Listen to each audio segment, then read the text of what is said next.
तो नमस्कार मेरे प्यारे बच्चों, आज का जो मेरा इंट्रा का लेक्चर है उसमें आज हम लोग हेलो एल्केन्स की जो केमिकल प्रॉपर्टीज बची थी उनको बेटा आज कंप्लीट कर लेंगे। ठीक है, मैंने हेलो एल्केन्स की SN1 SN2 और उससे रिलेटेड जितनी भी रिएक्शन थी मोस्टली बता दी थी। अब मेरे पास इस हेलो एल्केन में दो बड़ी इंपॉर्टेंट रिएक्शन है, जिसमें से एक का नाम है डीहाइड्रोहेलोजिनेशन, भाई 12th लेवल के लिए बहुत इंपॉर्टेंट, और दूसरे का नाम है विलियमसन सिंथेसिस। दोनों ही आज मैं कंप्लीट कर दूंगा।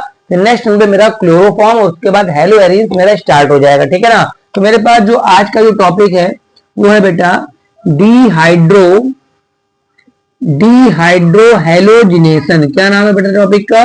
डीहाइड्रोहेलोजिनेशन। तो भाई सिंपल सी बात है, अगर केमिस्ट्री में कभी भी डी वर्ड लग जाता है, क्या वर्ड लग जाता है बेटा? अगर केमिस्ट्री में कभी भी डी वर्ड लग जाता है इसका मतलब कुछ ना कुछ निकलना है। ठीक है ना। अब डी के आगे क्या लिखा है?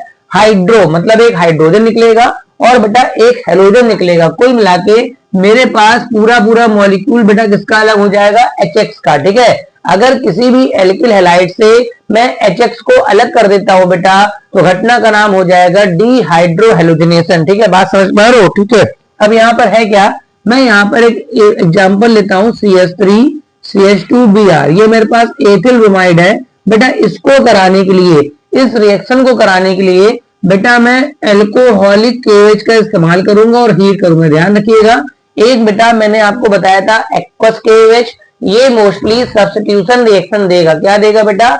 सब्स्टिट्यूशन। मगर जब एल्कोहलिक वाला होगा तो ये बेटा एलिमिनेशन देगा। क्या देगा? एलिमिनेशन। तो यहाँ पर क्या होगा, जिस कार्बन पे हेलोजन लगा होता है उसे मैं बोलता हूँ अल्फा कार्बन, और उसके बगल वाले को बच्चा बोलता हूं मैं बीटा कार्बन। ठीक है, तो यहां से तो बेटा हेलोजन निकलेगा, अल्फा कार्बन से तो हेलोजन निकलेगा और बीटा वाले कार्बन से आपका हाइड्रोजन निकलेगा। तो दोनों कार्बन की एक वैलेंसी कम हो जाएगी, तो ये बन जाएगा बच्चा CH2। वैलेंसी कम होने के कारण यहाँ डबल लगाना पड़ेगा, CH2 एथिलीन गैस बनेगी, और साथ में मेरा KBr प्लस OH जो H निकालेगा तो वाटर निकल जाएगा। ये बेटा एक प्रकार का E2 एलिमिनेशन होता है। कैसा होता है बेटा? E2 मतलब सेकेंड ऑर्डर है।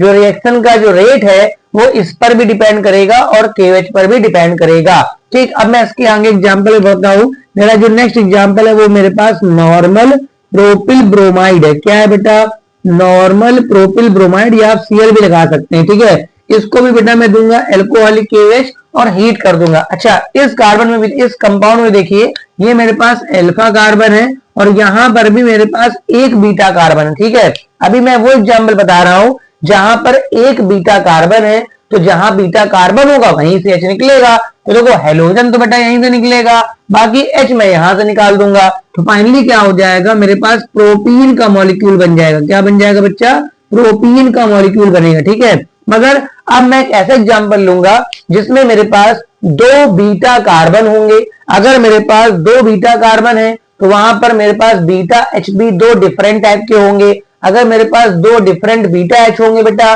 तो वहां पर दोनों अलग अलग H से जब मैं H निकालूंगा ना कार्बन से, तो मेरे पास दो अलग अलग कंपाउंड बनेंगे। तो उस केस में मेरे को एक रूल पढ़ना पड़ता है बेटा, जिसे मैं सेटजेफ रूल बोलता हूं। फिलहाल देखते हैं, मैंने यहाँ पर एक मॉलिक्यूल लिखा CH3CH2, सिंगल बॉन्ड CH पे यहाँ मैंने Br कर दिया, सिंगल बॉन्ड CH3। देखो मैंने यहाँ पर 2 ब्रोमोब्यूटेन ले रखा है। क्या ले रखा है? 2 ब्रोमोब्यूटेन। इसको जब मैं एल्कोहलिक KOH बच्चा देता हूँ और हीट करता हूँ, देखो जिस जगह पे ब्रोमीन लगा है वो तो अल्फा कार्बन है, मगर बेटा इधर भी बीटा कार्बन है और इधर भी। तो आप देख सकते हैं इस वाले बीटा पे 3 H है, इस वाले बीटा पे 2 H है। तो देखो ब्रोमीन तो बेटा यहीं से निकलेगा, ब्रोमीन तो बेटा यहीं से निकलेगा, मगर हाइड्रोजन निकालने की पॉसिबिलिटियां दो हैं। एक यहां से भी निकल सकता है और एक यहां से भी निकल सकता है। जब मैं यहां से निकालूंगा तो डबल बॉन्ड किनारे बनेगा, और जब मैं यहां से निकालूंगा तो डबल बॉन्ड बीच में बनेगा। मतलब मेरे पास दो कंपाउंड बन सकते हैं। पहला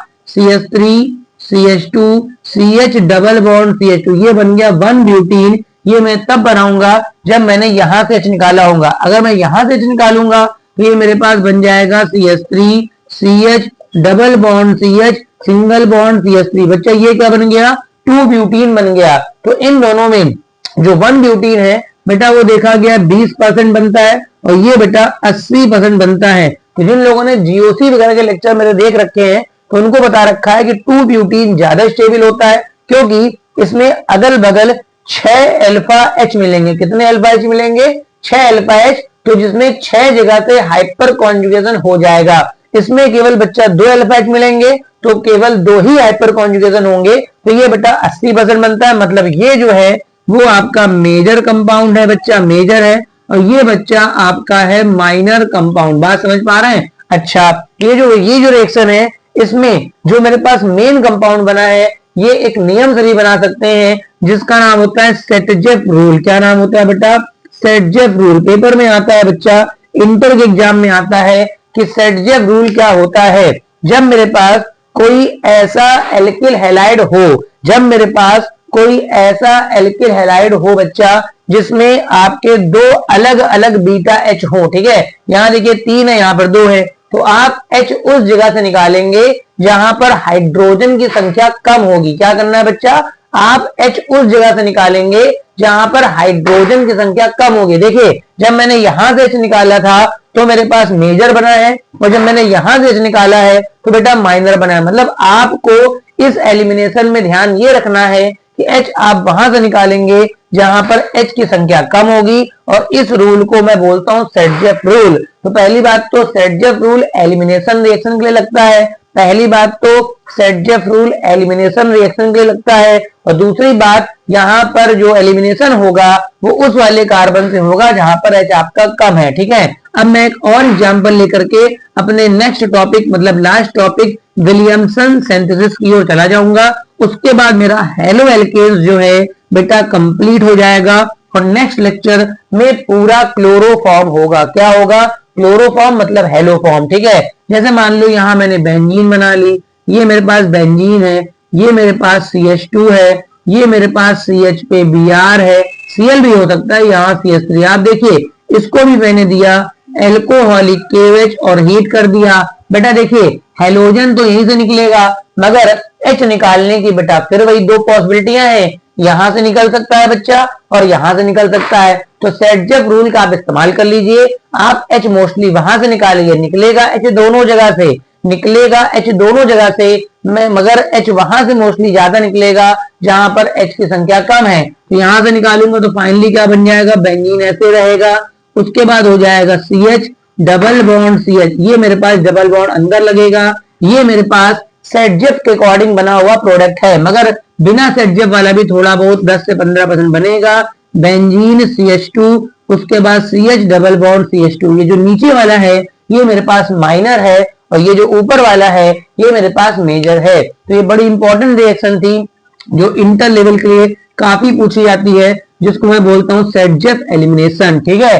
अब इस टॉपिक का हेलो एल्केन्स का लास्ट बच्चा है जिसका नाम है विलियमसन सिंथेसिस, बहुत पूछा जाता है, जिसका नाम है विलियमसन सिंथेसिस। बेटा ये 2 जगह पर रिएक्शन आ सकती है, 2 जगह में, एक तो एल्किल हैलाइड में आती है, दूसरा मेरे पास ईथर में आती है। एक तो बेटा एल्किल हैलाइड में आती है और दूसरा मेरे पास ईथर में आती है, क्योंकि एल्किल हैलाइड तो इसका सबस्ट्रेट है और ईथर बेटा यहाँ बनता है, ठीक है। यहाँ पर क्या होता है? एक मॉलिक्यूल होता है RONA, ठीक है, इसको बेटा मैं सोडियम एल्कोक्साइड बोलता हूं। क्या बोलता हूं बेटा? Sodium alkoxide. ये सोडियम है, ये एल्किल, उस पे ऑक्साइड, तो ये प्लस होता है और ये क्या होता है? माइनस। ये मेरे पास एक न्यूक्लियोफाइल की तरह काम करता है और रिएक्शन कराता हूं बच्चा RX के साथ, जो मेरा टॉपिक है एल्किल हैलाइड, ठीक है, एल्किल हैलाइड। तो यहाँ पर हेलोजन पे निगेटिव होता है, R पे बच्चा क्या होता है? पॉजिटिव। तो ये इलेक्ट्रोफिलिक सेंटर होता है, ये न्यूक्लियोफाइल यहां से अटैक करेगा और X को बाहर भेज देगा। फाइनली क्या होगा? RO पे R जुड़ जाएगा, तो मेरे पास ईथर बेटा बन जाएगा। क्या बन जाएगा? ईथर, और निकल क्या जाएगा? NaH, ठीक है। मैं यहाँ पर 2-3 एग्जाम्पल लेके दिखाता हूँ आपको, 2-3 एग्जाम्पल। फॉर एग्जाम्पल मैंने लिया यहाँ पर CH3ONA, बेटा इसका नाम सोडियम मेथॉक्साइड हो गया है, और यहाँ पे मैं ले रहा हूँ CH3Cl। जब इसमें लेंगे तो ये यहाँ अटैक करेगा, Cl बाहर। SN रिएक्शन चल रही है, SN का मतलब सब्स्टिट्यूटेड न्यूक्लियोफिलिक। तो फाइनली क्या बन जाएगा? ये बन जाएगा CH3OCH3, ये मेरे पास बन गया डाई मेथिल ईथर। अगर यहाँ पर मैं C2H5ONa ले लेता हूं, ठीक है, और यहाँ पर अभी भी मैं CH3Cl लगता हूं, तो यहाँ पर जब ये यहाँ अटैक करेगा तो ये मेरे पास हो जाएगा C2H5OCH3। जरा ध्यान से देख लीजिए, दोनों ही केस में ईथर बन गया है, मगर जो पहला ईथर है वो सिमेट्रिकल है, क्योंकि O के अगल बगल के जो एल्किल ग्रुप हैं वो बेटा सिमिलर है, और जो बाद वाला ईथर है बेटा वो कैसा है, अनसिमेट्रिकल। बेटा इस रिएक्शन में ध्यान रखिएगा, 2-3 पॉइंट ध्यान रखिएगा। यहाँ पर ये जो एल्कोक्साइड है ये बेटा बेस की तरह भी काम कर सकता है और यहाँ से एलिमिनेशन भी दे सकता है। एल्किल हैलाइड पर बेस एलिमिनेशन भी देता है, मगर ध्यान रखने वाली बात क्या है, कब कब यहाँ पर विलियमसन होगा और कब यहाँ पर एलिमिनेशन होगा, जानने वाली बात है। अगर मेरे पास RX में, ध्यान रखिए, अगर मेरे पास RX में एक कार्बन है, अगर बेटा RX में एक कार्बन है तो हमेशा विलियमसन लगेगा, क्योंकि आपका एलिमिनेशन लगने के लिए कम से कम 2 कार्बन चाहिए। 2 कार्बन का मतलब हो गया डबल बॉन्ड, तो 2 कार्बन की बनेगा ना। अगर एक ही कार्बन है तो विलियमसन ही लगेगा, एलिमिनेशन कभी नहीं लगेगा। अगर आपका RX बेटा 1 डिग्री का है, अगर आपका RX 1 डिग्री का है मतलब प्राइमरी एल्किल हैलाइड है, तो भी विलियमसन ही लगेगा, चाहे कुछ भी हो जाए। अगर आपका RX बच्चा 2 डिग्री या 3rd डिग्री है तो इस क्राउडिंग में न्यूक्लियोफाइल जाके अटैक नहीं करेगा, इस क्राउडिंग में बेटा न्यूक्लियोफाइल अटैक नहीं करेगा। तो इस केस में जब क्राउडिंग हो गई है तो ये एलिमिनेशन दे देगा, मतलब इस केस में एलिमिनेशन लगेगा।